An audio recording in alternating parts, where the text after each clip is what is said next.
Assalamu alaikum. I'm talking about Kawal Chima. How are you? अल्हम्दुलिल्लाह very good. आपने तो ज़्यादा ही तारीफ़ें कर दी. क्योंकि बनती थी ना.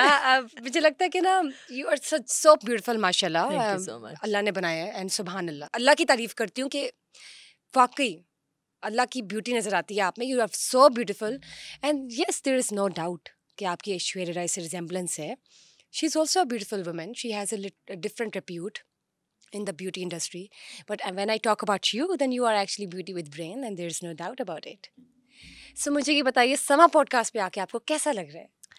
बहुत अच्छा लग रहा है. आपसे बात करके, आपकी टीम को यहाँ पे देख के, आपके माशाल्लाह जो यहाँ पे आपका सेट है और सारा कुछ प्रोफेशनलिज्म है, तो बहुत अच्छा लग रहा है. अब तो मैं इतने इंटरव्यूज़ दे चुकी हूँ कि अब मैं कंपेयर कर सकती हूँ. तो माशाल्लाह I think this is very professional, very nicely done. Thank you. That really means a lot, and my Sama podcast team would be very happy knowing this. So आप डॉक्टर्स की फैमिली में माशाल्लाह पैदा हुई हैं. फादर एंड मदर दोनों doctors थे, तो आप डॉक्टर क्यों नहीं बनी? ये बहुत अच्छा सवाल है. मेरे पेरेंट्स बहुत ज़्यादा चाहते थे कि मैं डॉक्टर बनूँ, स्पेशली मेरे डैड. ही वाज वेरी बहुत उनको ये था कि भाई जब हम डॉक्टर बने थे हमें गाइड करने वाला कोई नहीं था, मगर हम दोनों डॉक्टर हैं तो मैं बहुत अच्छा गाइड कर सकती हूँ. मैं सबसे बड़ी भी थी अपने सिबलिंग्स में, तो मेरे अब्बू को लगता था कि मैं बहुत अच्छी डॉक्टर बन सकती हूँ, बहुत जल्दी अपनी सर्टिफिकेशंस कर लूँगी और अपने एग्ज़ाम्स कर लूँगी जो करने चाहिए और बहुत जल्दी बहुत बड़ी डॉक्टर बन जाऊँगी. मगर मैंने देखा था अपने पेरेंट्स को कि वो कितने बिज़ी रहते हैं, स्पेशली माय मदर. मेरी अम्मी जो है वो गायनेकोलॉजिस्ट थी, और आपको पता है कि बच्चे तो नहीं बता कर आते दुनिया में कि उन्होंने किस वक्त आना है, तो किसी भी वक्त आ जाते हैं. और वो ये भी नहीं देखते कि कोई डिनर पे बैठा हुआ है या ईद है या कुछ भी है. तो वो उनका एक पेजर होता था, एक छोटा सा, और वो कभी भी बज जाता था. मतलब किसी भी वक्त वो बज जाता था. हम डेजर्ट में बैठे हैं वो बज जाता था, तो किसी पिकनिक पे गए वो बज जाता था. तो I used to hate that dreaded pager honestly. तो वो बेचारी, उनको फिर जाना पड़ता था. रात को भी 3 बजे भी जा रही हैं, 2 बजे भी जा रही हैं. तो मुझे ऐसे लगता था क्या ज़िंदगी है ये. तो मेरे जहन में वो बैठ गया कि भाई ये डॉक्टरों की तो ज़िंदगी बड़ी मुश्किल है. और दूसरा ये कि उनके बच्चे जो है वो बेचारी अपनी माँ को मिस करते हैं, क्योंकि अम्मी की बहुत टफ़ ड्यूटी होती थी, बहुत टफ़ ड्यूटी. तो बस वो मेरे जहन में बैठ गया और मैंने कहा मैं कुछ बन जाऊँगी, डॉक्टर नहीं बनूँगी मैं. ठीक है, पेरेंट्स का एक प्रेशर होता है कि बच्चे उनकी लेगेसी को फॉलो करें, लेकिन जो आप आज हैं, मुझे उम्मीद है कि आपके पेरेंट्स फ़ख्र महसूस करते होंगे इस चीज़ को देख के. You are making them proud every other day and that's wonderful. Thank you so much. मुझे ये बताइए कि केमिस्ट्री में आपने टॉप किया था ओ लेवल्स में. हाँ, ये मेरे सच है ना? ओ लेवल्स में सारे ही बहुत अच्छा रिजल्ट आया था. मैंने सारे ए स्टार्स लिए थे. और केमिस्ट्री में जो वहाँ पे ब्रिटिश काउंसिल था रियाद में, जब मेरे चाचा गए मेरा रिज़ल्ट लेने, तो उन्होंने ये बताया उन्हें कि ये मैंने केमिस्ट्री में बहुत टॉप किया है. और ये वो मुझे नहीं पता, कोई ऐसी न्यूज़ ख़बर में नहीं आई या कुछ, कोई, क्योंकि उनके ऐसा उनका कोई रैंकिंग पब्लिश नहीं होती. मगर ये वहाँ का जो ब्रिटिश काउंसिल में जो काउंसलर था, उन्होंने जो है वो मेरे चाचा को बताया. और उन्होंने वहाँ पे मेरा एक लगाया हुआ भी था नाम, और सारे ग्रेड्स लगाए हुए थे. आई वाज वहाँ पे उस रियाद में मेरे सारे ए स्टार्स आए थे, तो वो बड़ा. मगर उसके बाद ए लेवल्स में आके उतना ही हो जाता, कहते हैं ना, ओवर कॉन्फिडेंट हो जाता है तो बंदा. ए लेवल्स में ग्रेड गिर गए ना? बिल्कुल गिर गए. अच्छा.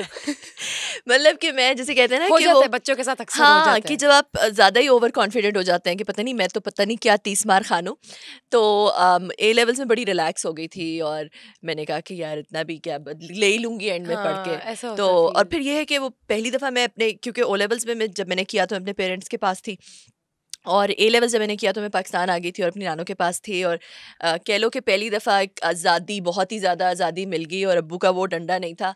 तो थोड़ी सी, कहते हैं ना, पटरी से थोड़ा सा केयरलेस हो जाना. हाँ, थोड़ी सी निकल गई, थोड़ी उतर गई पटरी से. ट्रैक से उतर गई ना. एग्जैक्टली. लेकिन फिर आपने कैसे सोचा कि मैं आईटी में, आपने फास्ट से डिग्री ली है और उस वक्त भी आपने टॉप किया था, तो फिर एकदम से फील्ड को स्विच कैसे किया ना? ठीक है, मेडिसिन तो आपने नहीं किया, लेकिन इस आइडिया के साथ कैसे आई कि मैं आईटी करूंगी या टेक्नोलॉजी में जाऊंगी? ये किसने? इसकी कोई बहुत रोमांटिक स्टोरी नहीं है ऑनेस्टली. इसकी स्टोरी ये है कि क्योंकि मैं और ये मुझे पता है कि जो मुझे लोग कहते हैं कि भाई जब आपको ये बताती हैं तो लोग इंस्पायर नहीं होते, मगर मैं क्या करूं, जो सच है वो सच है.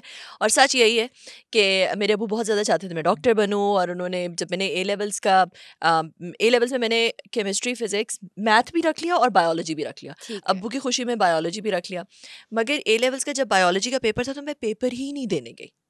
तो मैंने पेपर ही नहीं दिया, तो मैंने सिर्फ जो है वो केमिस्ट्री, फिजिक्स और मैथ का पेपर दिया A-levels में। अच्छा, आपने बायो का दिया ही नहीं? बायो का दिया ही नहीं। सही है। तो वो बाद में रिजल्ट भी आया, क्योंकि मैंने उसके लिए जिद्दी रजिस्टर तो बच्चा, किया हुआ था, जिद्दी रजिस्टर बच्चा। किया हुआ था। हाँ तो वो जी। जब रिजल्ट आया तो बायो के रिजल्ट के आगे NA लिखा हुआ था, नॉट नॉट अटेम्प्टेड। तो क्योंकि मैंने जाके दिया ही नहीं। तो वो मेरे अब्बू के लिए काफ़ी शॉकिंग सी बात थी। और उसके बाद जो है उन्होंने कहा कि भाई मैं तो तुम्हें नहीं भेज रहा बाहर, अब तुम पाकिस्तान में ही रहो और जो भी तुमने करना है वो तुम पाकिस्तान में ही करो। तो पाकिस्तान में अच्छी यूनिवर्सिटीज़ में जीकी था उस वक्त, नस था, फास था, तो मैंने हर जगह अप्लाई, लम्स था, तो मैंने हर जगह अप्लाई कर दिया। और फिर जो है बस वो, फिर उसके बाद फास्ट जो है वो, क्योंकि मैं इस्लामाबाद में थी और मेरी नानो वहाँ पे रहती थी और वहीं पे था फास्ट का एक कैंपस, तो बस फिर मैंने fast, it wasn't like a very, जैसे कहते हैं ना, एक बहुत कोई डिलिबरेट डिसीजन किया हो कि मैंने टेक्नोलॉजी में जाना हाँ, है या बस मैंने IT में विद द जाना फ्लो है, आप निकल गई ऐसा इस नहीं था। फील्ड इट में। Was just very with the flow type decision था। हाँ, तो मुझे ये बताएं कि सिस्को में आपका कैसा एक्सपीरियंस रहा, क्योंकि बहुत कम है ना कि एज अ फीमेल कोई इस तरह की मल्टीनेशनल कंपनी में काम करे, और वो भी आपने 13-14 साल काम किया है। तो कोई चैलेंजेस ऐसे फेस किए हो, क्योंकि बाइस एनवायरनमेंट होता है ना, कोई ऐसा बाइस एम्बियंस या इस तरह का कोई आपने अपने इर्द गिर्द माहौल फेस किया हो? Because male community usually females को इतना अप्रिशिएट नहीं करती, टू बी ऑनेस्टली। हम्म।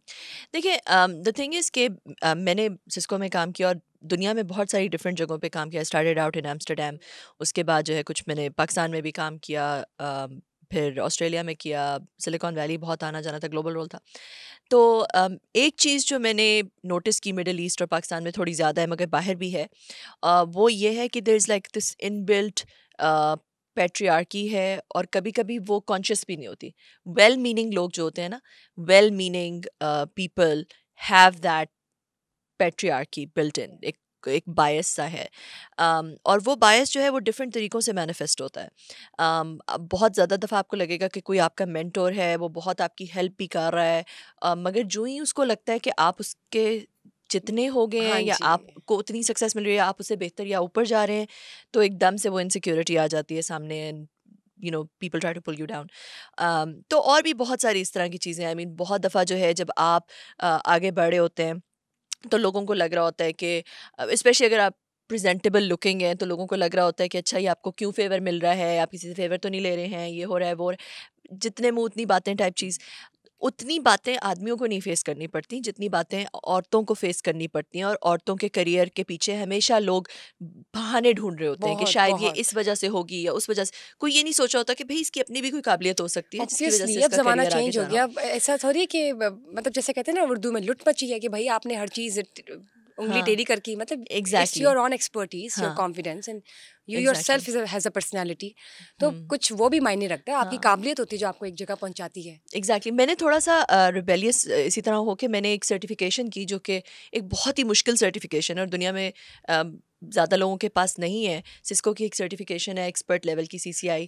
तो मैंने वो इसी वजह से की, क्योंकि मुझे ऐसा लगता था कि जब मैं किसी मीटिंग में जाती हूँ, स्पेशली इस पार्ट ऑफ द वर्ल्ड में, तो आगे, और मैं टेक्नोलॉजी के ऊपर कोई सेशन दे रही होती हूँ, तो आगे लोग जो है ना वो थोड़ा सा वो रहते हैं, इसको टेक्नोलॉजी के बारे में क्या हाँ पता जी, होगा, ये तो तो लड़की लड़की है है, भाई, इसको इसको क्या पता कैसे होगा। पता होगा। तो मुझे ऐसा लगा कि मुझे वो CCI का एक ठप्पा चाहिए, ज़रूरी है कि ताकि हाँ, ताकि हाँ लोगों को लगे कि नहीं, मतलब यू इसने नो ये सर्टिफिकेशन हाँ, ली हुई है और इसलिए इसको पता है। देखिए औरतें चांद तक चली गई है, तो क्या आप हाँ, हाँ तो बिल्कुल, बल्कि सिस्को में एक वो पूरी एक कैंपेन चलाई थी उन्होंने कि I look like an engineer, के जो गुड लुकिंग लड़कियां या प्रेजेंटेबल लड़कियां हैं वेरी उनको को नाइस, लेके कि I look like hashtag I look like an engineer. Very क्योंकि एक पूरा गुड, एक वो माशाल्लाह। अमेरिका में भी सोचा, किसी ने कहा था, किसी कोई माइक्रोसॉफ्ट की इंजीनियर थी, उसने कोई सेशन किया, तो उन्होंने कहा कि she doesn't look like an engineer.